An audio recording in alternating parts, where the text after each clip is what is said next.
సంఘాల ఐక్యత. అల్లూరు స్ఫూర్తిని కాపాడాలి, అల్లూరు స్ఫూర్తిని కాపాడాలి. నర్సీపట్నంలో బ్రిటిష్ సమాధుల స్థలాలు కాపాడాలని చెప్పేసి సిఐటియు, మహిళా సంఘం, కేవీపీఎస్, వివిధ ప్రజా సంఘాల ఆధ్వర్యంలో నిరసన కార్యక్రమం చేపట్టడం జరిగింది.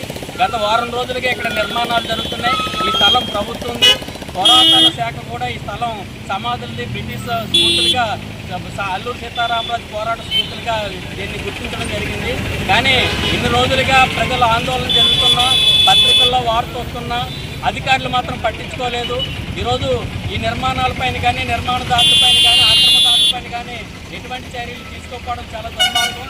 ఈరోజు ప్రభుత్వ స్థలాలు కాపాడిన అధికారులు ఈరోజు ప్రజలకు ఎటువంటి ప్రయోజనం కలిగిస్తారని చెప్పేసి మేము ప్రశ్నిస్తున్నాం. అలాగే ఈరోజు ఈ వార్తలు రాసినట్టు పత్రికలపైన, యాజమాన్య విలేకరులపైన ఈరోజు పరోక్షంగా ప్రత్యేకంగా దాడులు చేస్తున్నారు. చాలా అన్యాయం. అలా అని చెప్పేసి మేము సిపిఎం పార్టీ, సిఐటిగా దీన్ని ఖండిస్తున్నాం. ఇప్పటికైనా ప్రభుత్వ అధికారులు స్పందించాలి. ఈరోజు కలెక్టర్ గారు వస్తున్నారు ఈ ప్రాంతానికి. ఈరోజు ఈ సమాధుల నిర్మాణ స్థలాలను కలెక్టర్ పరిశీలన చేయాలి అని చెప్పేసి మేము డిమాండ్ చేస్తున్నాం. అలాగే రేపు మున్సిపల్ కౌన్సిల్ సమావేశం జరుగుతుంది.